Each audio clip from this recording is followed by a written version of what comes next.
আসসালামু আলাইকুম রহমতুল্লাহ। সুপ্রিয় দর্শক মণ্ডলী, বাশার একাডেমি অনলাইন ভার্চুয়াল ক্লাসের পক্ষ থেকে আপনাদের সবাইকে জানাচ্ছি অভিনন্দন। আজকে আমরা এমন একটা জায়গায় এসেছি, এমন একজন মানুষের কাছে এসেছি, বা যাদের এমন ধরনের মানুষের কাছে এসেছি যারা বিভিন্ন মেলায় মেলায় তাদের প্রোডাক্ট বিক্রি করে থাকে, যাদের জীবন কাটে মেলায় মেলায়। চলুন তাদের সাথে একটু কথা বলি।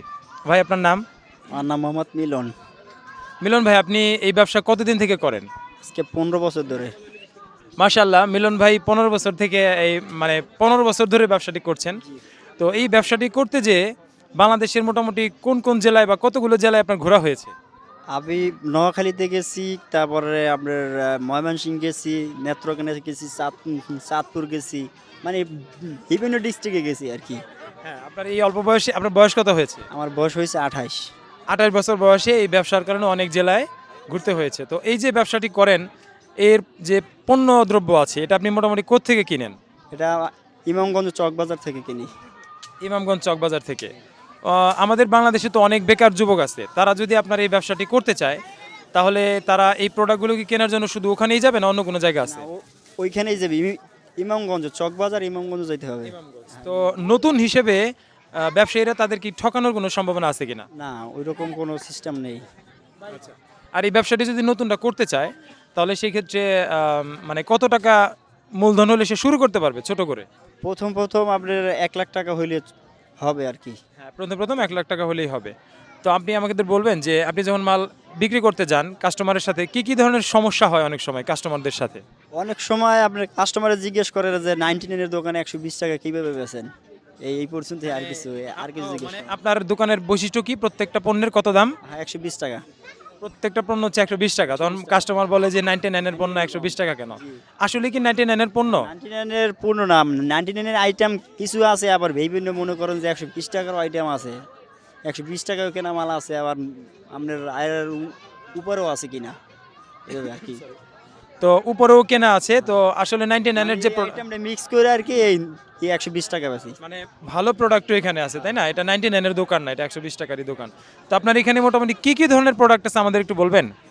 এখানে আপনার বহুত আইটেম আছেন, কোন আইটেমের কথা বলবো আপনি? কিছু আইটেম আমাদের দর্শকদের বলেন।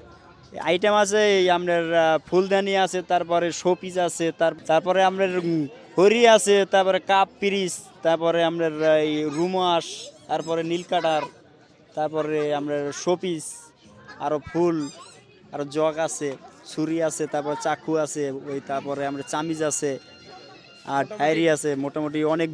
রান্না বান্না থেকে শুরু করে ঘর সাজানোর জিনিস থেকে মোটামুটি সবই আছে।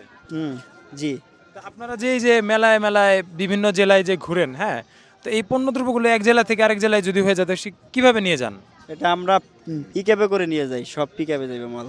পিকআপে কি আপনি একাই নেন নাকি আপনার সাথে কেউ? আমার সঙ্গে 3-4 জন যাইব। সাথে 3-4 জন ভাগে? 3-4 দোকান মিললে একটা পিকআপ নেই, ওই পিকআপে চলে যাই। 3-4 দোকান মিলে একটা পিকআপ ভাড়া নেন, তাহলে আপনাদের ভাড়াটা পুষিয়ে যায়। আচ্ছা, ঠিক আছে। তো এই যে এক জায়গা থেকে আরেক জায়গায় যাচ্ছেন, তো খাওয়া দাওয়া বা গোসল বা এগুলা কিভাবে করেন? এগুলো আমরা যেখান থেকে আমরা মাঠ নেই, ঠিক আছে, ওইখানে যারা কমিটি আছে তারাই সব কিছু ব্যবস্থা করে দেয়। যেখানে মেলা মেলা মেলা যে কমিটি আছে, মেলার যে কমিটি, ওরা ওই সম্পূর্ণ কমপ্লিট করে দেয় আর কি। যা দরকার হয় সেটা। আর খাওয়া দাওয়ার ব্যাপারটা? খাওয়া দাওয়ার ব্যাপারটা হলো অনেকে পাক করে খায়, অনেকে হোটেলে খায়। যদি কেউ সময় পায় তাহলে পাক করে, আর না করলে হোটেলে যে খাইয়ে।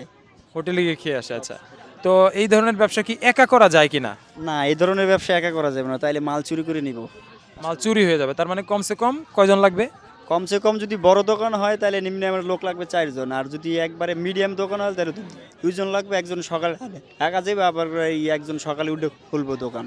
কমসে কম 2 জন লোক লাগবে।